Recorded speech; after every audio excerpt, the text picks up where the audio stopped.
Pois bem, então, realmente algo eterno não acaba, certo? A eternidade não acaba, então vida eterna, Cristo nos promete vida eterna. Conforme João 10, 28, quando pereceremos? Quando nós morreremos? Quando Cristo nos dá vida eterna, não está falando a vida eterna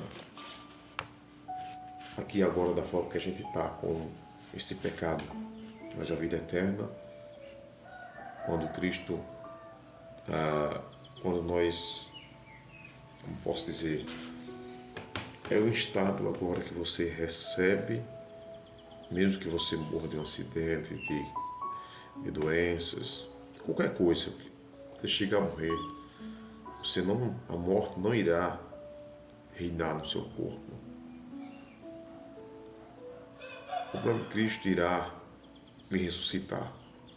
A Bíblia define que todo aquele que crê, quando morre crendo em Cristo, serão ressuscitados primeiro com um corpo glorioso, um corpo semelhante a um corpo de Adão sem pecado, antes de pecar.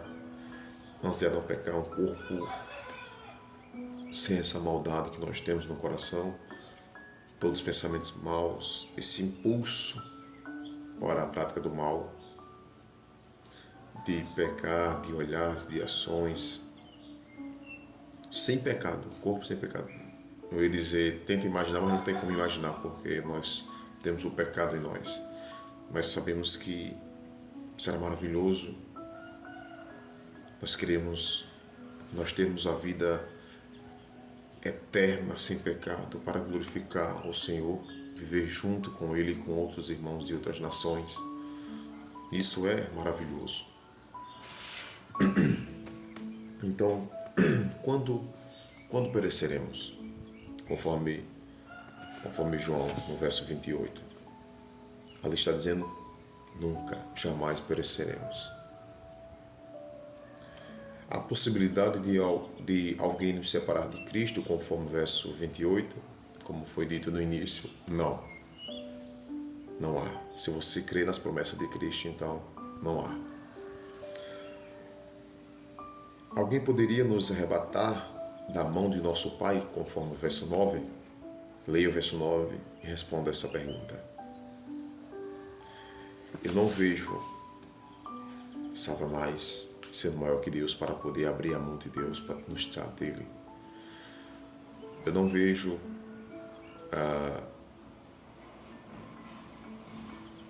Satanás nos tirando as mãos poderosas de Deus, tirando o Espírito Santo de nós, o selo. Não, eu não vejo. Não vejo o pecado também, porque Cristo pagou o nosso pecado de uma vez por todas e pagou eternamente, porque foi uma morte que era para nós. A única forma que o pecador pode pagar realmente a sua dívida para com Deus é morrendo, é viver eternamente afastado de Deus. O salário do pecado é a morte. O merecimento que nós merecemos, o salário que merecemos por pecar contra Deus, contra um ser eterno, tem que ser eterno. Tem pessoas que dizem, por que o inferno é eterno? Porque pecamos contra um ser eterno, Deus. É como se você definisse ao ponto de viver na condenação eternamente, porque Deus é eterno. Pois bem, então, há alguma possibilidade de nós sermos arrebatados da mão do nosso Pai? Não. Não, ninguém. Jamais vamos ser arrebatados da mão de Deus. Agora leia Efésios capítulo 1, verso 13 e 14 e responda as seguintes perguntas. Qual é a obra que Deus fez em nós?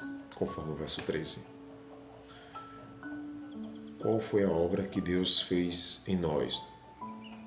A obra que Deus fez em nós, ali, fala sobre o selo do Espírito Santo. O selo do Espírito Santo da promessa.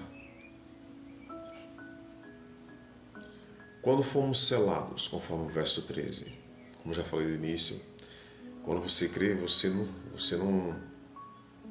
não será selado, você é selado. Quando você crê em Cristo,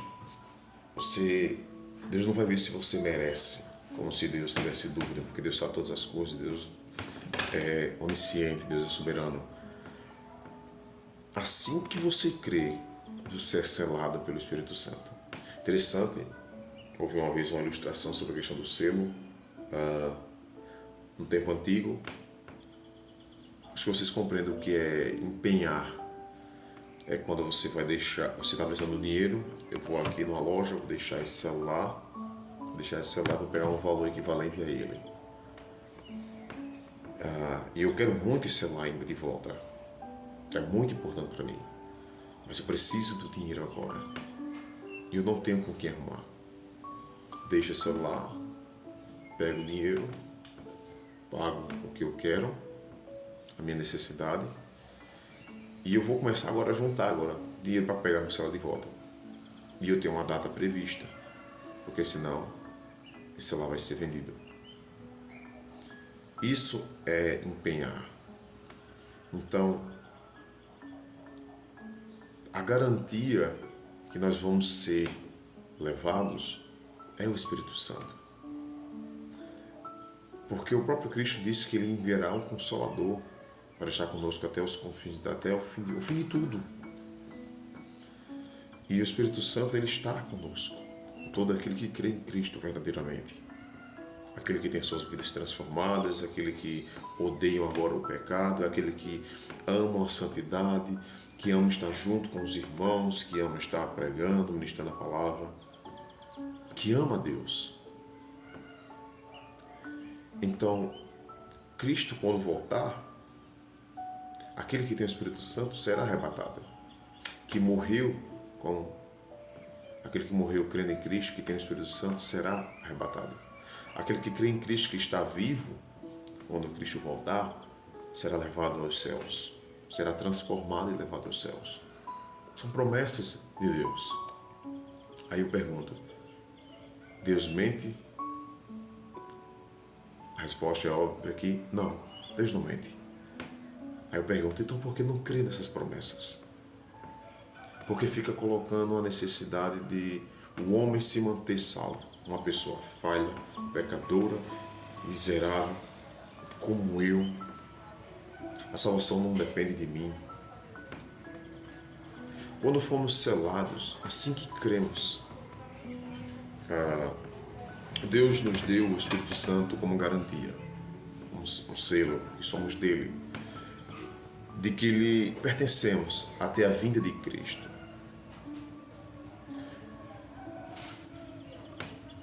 Leia quem sou em Cristo, no apêndice 2, ao final da apostila. Esse aqui é o final da apostila. Como você se sente ao ler esta afirmação? Sente confiante? Você crendo nas promessas de Cristo? Você se sente fortalecido, protegido, feliz? Uma paz que, não a paz que o mundo dá, mas a paz que Cristo dá. Eu, quando ouvi, é tão importante recebermos um estudo de um discipulado, falando sobre a certeza da salvação, sobre a vitória no pecado, falando como devemos viver para a glória de Deus. É um manual para nós podermos ter uma base sólida, firme, para podermos não ser levado por qualquer vento de doutrina. Pois desde o dia que Deus me converteu, fazia uns 7 anos, 8 anos que eu estou na caminhada, até aqui o Senhor tem me sustentado, graças a Deus. Quantas doutrinas que eu ouvi na minha vida que é o contrário da certeza da salvação em Cristo, que não dá paz ao coração. não dá segurança, não dá certeza, não dá convicção. Então,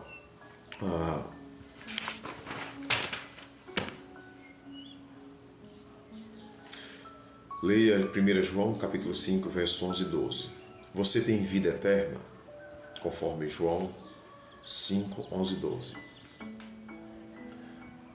A resposta é sim, tenho vida eterna. Como podemos saber se temos ou não a vida eterna? Quem tem um filho tem a vida eterna. Deus me deu uma advertência. Essa é muito importante, uma advertência. Vimos em Romanos capítulo 8, verso 38 e 39, que Deus nos vê com olhos de amor. Mas agora que sou salvo, por que não devo brincar com o pecado? Leia Romanos capítulo 6, verso do 1 a 2. Por que eu não devo brincar com o pecado? Porque eu não devo agora, já que eu estou selado, estou garantido, tenho uma certeza, convicção, porque eu não posso estar brincando com o pecado mais. Porque se de fato você realmente tem um selo do Espírito Santo, é um cristão, a Bíblia diz que você morreu para o pecado. Você morreu para o pecado. Leia Hebreus capítulo 12, versos 5 e 10 e responda as seguintes perguntas. Sou filho de Deus, por que Ele me disciplina? Conforme o verso 6, porque Ele nos ama, por isso que Ele nos disciplina. Quando você tem um filho, você quer que seu filho não ande pelas veredas erradas, com amigos errados, amigos que tenham facilidade de ir para as práticas do mal, não fazendo acepção de pessoas aqui jamais. Pois tanto aquele que tem uma aparência que não faz é a mesma coisa que tem um potencial para fazer aquilo também. Algo que todo cristão tem que compreender é que nunca queira ser superior ou maior do que outra pessoa, do que uma pessoa que não é crente. Muitos crentes realmente também, infelizmente, falam como se eles nunca fossem um pecador, nunca chegassem a praticar aquilo. E qual a visão que o descrente tem sobre esse crente? Só quer ser o santo. Só quer ser o santão. O seu correto, o dono da verdade. Essa é a visão que muitos têm, assim como eu tinha também. Só que quando você é sincero em suas palavras em dizer, sabe por que você vive nessa prática? Eu vivia também assim. A escravidão do pecado. O pecado escraviza a pessoa. Você vai se assemelhar àquela pessoa. A mostrar que você é um pecador. Não é porque você é um crente que você nunca vai pecar. Tem pessoas que olham assim, um crente chama um palavrão e diz, e é porque é crente. Mas quem foi que disse que crente não é pecador? Só que eu volto à mesma tecla, que não use isso como desculpa para viver uma vida errada.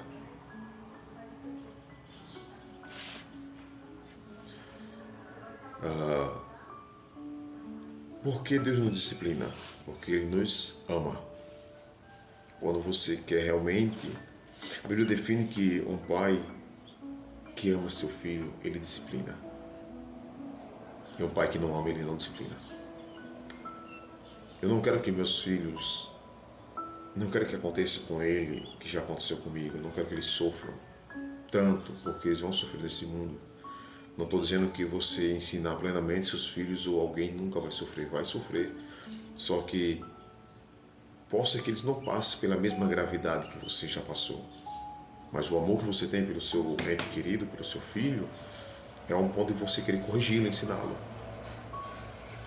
Que nós não sejamos pais tolos como aqueles que dizem, eu nunca tive nada, eu quero que meu filho hoje tenha tudo.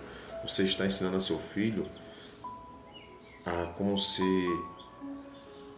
Quando qualquer coisa na frente não der certo para ele possa botar a corda no pescoço e se matar.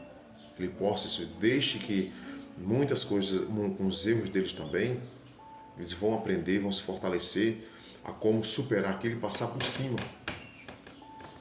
Meu pai quer me dar um celular. eu vou me matar. Você já pensou? Por quê? Porque fulano tal faz isso para você ouvir, tá certo. Mas quando você não tiver mais... Lembrei agora de uma esposa de um primo meu, ela disse essa mesma coisa. Disse, eu faço tudo por ele aqui, aquilo não mexe em nada dos outros. Eu disse, mas quando você não estiver aqui, quando você não tiver um recurso para dar a ele, o que é que ele vai fazer? E infelizmente, realmente, ele optou a seguir um caminho errado, optou pelas veredas que não teve mais volta, a vida dele foi tirada. Eu creio que ela com certeza pensou muito sobre essas coisas. Pois bem, porque Deus nos disciplina, porque Ele nos ama. Para que Deus me disciplina? Para que Deus me disciplina, conforme o verso 9? Quando você lê lá, você vai encontrar para nosso bem, para nós participar da santidade de Deus. Deus nos molda para sermos imagem e semelhança de Cristo, para participarmos da santidade de Deus. Deus me deu uma alternativa. Não é o desejo de Deus que você peque, mas como seres humanos que nós somos, estamos sujeitos a tentação. Isso significa que ainda temos luta contra o pecado. O que acontece quando você peca? Você não perde a salvação, mas perde a comunhão com Deus. Deus, como Pai amoroso que é, dá o escape da tentação e também a maneira como devemos aproximar dele se pecarmos. Estudamos isso melhor no passo 3. Pois bem, quando você peca, você não perde a salvação. Como já foi dito no início, Cristo nos dá a vida eterna, Ele nos promete, Ele nos sela, nós temos o penhor, a garantia, quando Ele voltar, Ele irá nos levar. Você perde a comunhão com Deus. Imagina aí, quando você que já pecou. Quando foi que você começou? Pequei agora, fiz um ato e estou aqui lendo a Bíblia tranquilamente. Não, um cristão não consegue fazer isso. Quando ele está iniciando, ele não consegue fazer isso. Eu pequei ali agora, fiquei calado, não confessei meu pecado. Eu estou orando na igreja de olhos fechados, alegre, lágrima descendo. Não consegue fazer isso. Porque o Espírito Santo, ele nos entristece. Graças a Deus por isso. Se você sente isso, graças a Deus por isso. Agora tem outro passo também. Se isso acontece com você e você corre para contar a Deus que você pecou contra Ele, assim como Davi diz, pequei contra o Senhor, somente contra ti. Sim, você tem que confessar o seu pecado assim que você peca ao Senhor. Não estou dizendo que você deve estar pecando, confessando. Peraí, também não é assim. Você confessa o seu pecado para que Satanás não tome vantagem sobre você e comece a jogar setas inflamadas a um ponto de você não compreender a certeza da salvação, não compreender que você é salvo. Tem muitas pessoas que chegam a um ponto de não compreender a salvação, o processo da salvação, como a Bíblia diz. Pecou, se a pessoa é salva, mas pecou e disse, Deus não me quer, Deus não me aceita, eu não consigo viver uma vida santa. Aí eu pergunto, quem foi que disse que Deus quer que você viva uma vida 100% que você não consegue viver? Mas não estou dizendo, mais uma vez, que é para viver uma vida errada. Deus não cobra de você um status de perfeição, porque nós não somos perfeitos. Nós não somos. Assim que você peca, automaticamente o Espírito Santo entristece. A advertência é para não viver uma vida errada, para não apagar o Espírito Santo, para não entristecer o Espírito Santo. Porque quando um pecador chega a esse limite de pecar tanto, negligenciando o estudo da palavra, a oração, a comunhão, ele vai enfraquecendo e vive uma vida errada. Ele é um cristão selado, mas só que ele não vai dar frutos, ele não vai realmente crescer. Ele irá viver uma vida realmente afastado de Deus. e ele será chamado por isso. De uma forma ou de outra, Deus irá discipliná-lo. Escutei uma vez um pastor norte-americano, há tempos atrás, ele disse que Deus não permitirá que um servo dele, um crente, peque com sucesso. Interessante isso. Quando eu cheguei a pecar uma vez, meu coração ficou aterrorizado. Eu não consigo dormir direito. Antes, eu tenho que confessar a Deus, arrepender meu pecado e afastar-se daquilo. E a Bíblia diz que eu me arrependi do meu pecado, abandonando aquele pecado, eu encontrarei misericórdia no trono da graça. E Deus me reconciliou com Ele de novo. Graças a Deus por isso. Pois bem, então você não perde a salvação, mas sim a comunhão com Deus. Então, para aprofundar, leia 1 Coríntios, capítulo 3, versos 11 e 15. Todo cristão será julgado, não para saber se é salvo, e sim para provar suas obras. Se forem agradáveis a Deus, receberá uma recompensa.